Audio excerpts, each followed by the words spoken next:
Hello everyone. Welcome to my channel. This is Storytime with Ankita and I'm Ankita. Today I'm going to read chapter 9 in the story Keeper of the Lost Cities. It's been a long time I haven't posted any of these chapters in YouTube. Now I think to read another chapter in the story Keeper of the Lost City. So without any more talking, let's get started. Chapter 9. This is alternates. Sophie couldn't quite hide her disappointment. They were in the middle of nowhere on the patch of dark rock surrounded by white capped waves. The only signs of life were a few seagulls, and all they did was screech and poop. It was hardly the most continent she'd expected. This is how we get to alternates, Eldon corrected as he stepped across a tide pool toward a triangular rock. Alternates is beneath us, where light doesn't reach. We can't leap there. It was hard to not slip on the sleek rocks as she followed Fitz, especially in the red shoes Eldon instead she wore to match the long ground.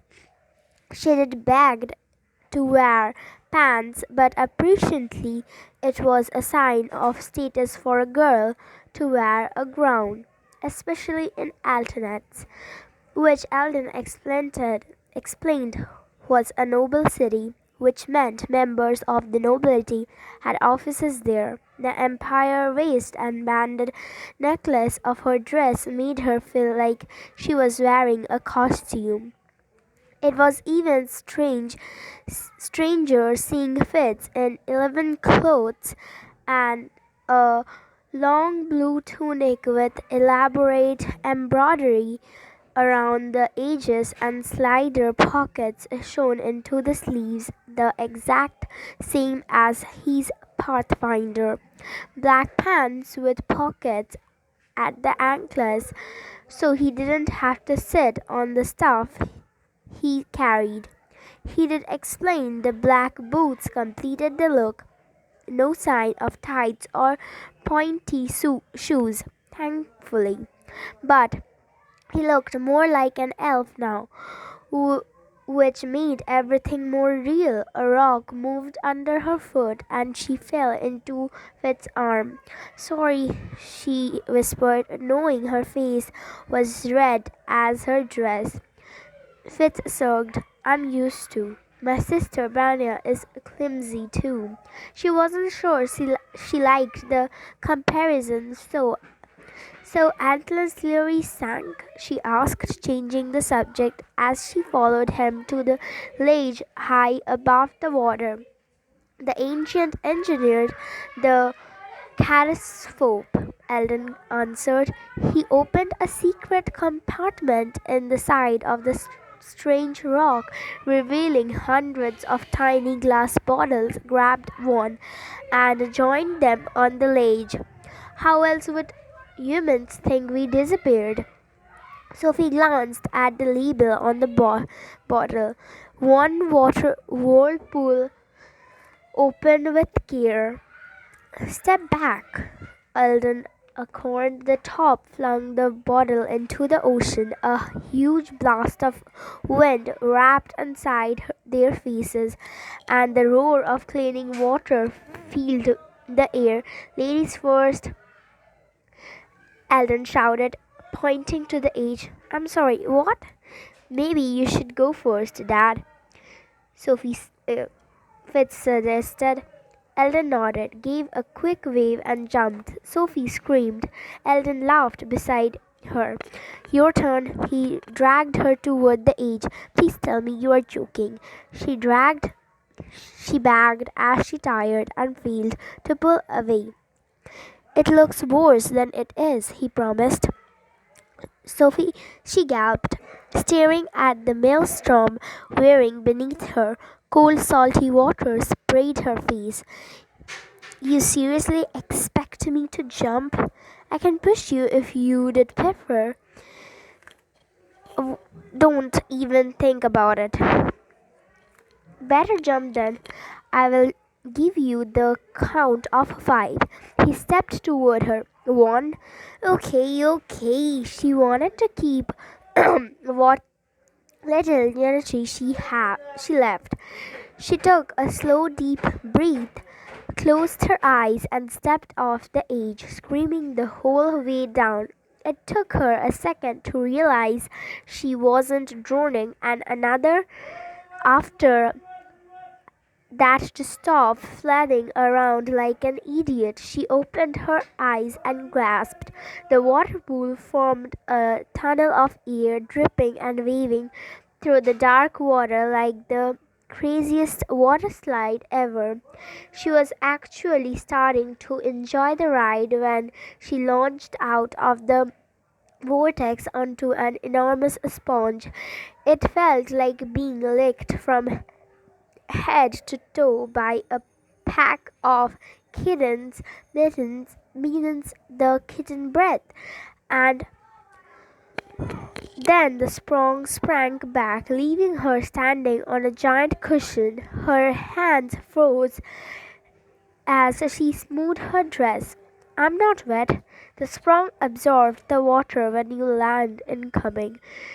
Eldon yanked her out of the way as Fitz rocketed into the sponge, right where she had been standing. She jumped off the sponge, silently squeezed the ground. It felt like packed water sand.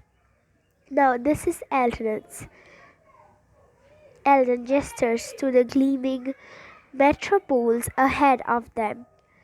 Sophie's eyes felt like they had to stretch to take it all in. The city was wrapped in a dome of air, which faded into the ocean beyond. The twist crystal towers shone into the skyline, bathing the silver city in the soft blue glowing radiance from their pointed spikes. The building lined an intricate network of canals interconnected by arched bridges. It reminded her of pictures she'd seen of Venus, but everything was sleek and modern and clean.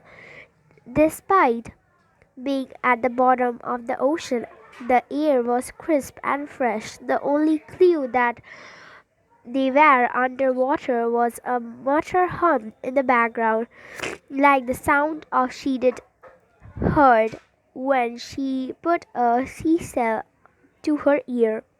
You guys build with crystal a lot, Sophie observed as she followed Eldon into the city. Eldon smiled. Crystal stones, the energy we use to power everything, and it's got to let previously the right amount of light in. Of course, we had to make some changes when we moved Eltonets underwater. We painted the buildings with silver so they did reflect the firelight we created in the spikes and help illuminate the city. Why did you sink Altonets and not the other cities? We built Antonets for humans. That's why you know the real name of the city. A long time ago, humans walked these very streets. Sophie looked around. Elves wandered the shop looking young and elegant. The man wore heavy velvet caps like they belonged at the Rossinia's fair, and some of the women's gowns shift color as they moved. Signs adjusted too for one specials on bottled lightning for fast approval on spyball applications. A child scrolled past with some sort of hybrid chicken lizard on a lash. No wonder humans invented crazy maths after the elves disappeared.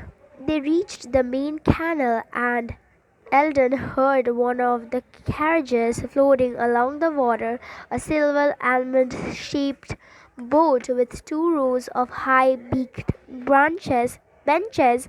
A driver in an elbow-length green cap stared from the front bench, drawing the reins of some sort of brown creature skimming the surface of the waves. Sophie shrieked as the 8 foot long scorpion and deadly pincers reared against the reins, its tail curled up, looking ready to sting. "What is that thing?" An angry reptile, Eldon explained. "A sea scorpion." "I'm not afraid, are you?" Fitz asked. She moved further away. "What is it with girls?" Fitz leaned down and stroked the shiny brown shell along the antelope's back. Sophie waited for the pinches to slice him in half, but the creature held still, emitting a low hissing sound like it enjoyed being pedaled. "See? Harmless." Fitz jumped into the carriage. Eldon followed, holding the the door open for her. "Quit waiting, Sophie. It's time to find out what is in that impatient mind of yours." Chapter finish. So hope you enjoyed today's chapter, and that's all for today's video. I will meet in my next video with another chapter of this story, and take care of yourself, and I will take care of myself. Please comment me down below if you like this chapter, and don't forget to like, share and subscribe, and share with your friends and family, whoever you wanted to share the story. So that's all for today's video. Bye bye.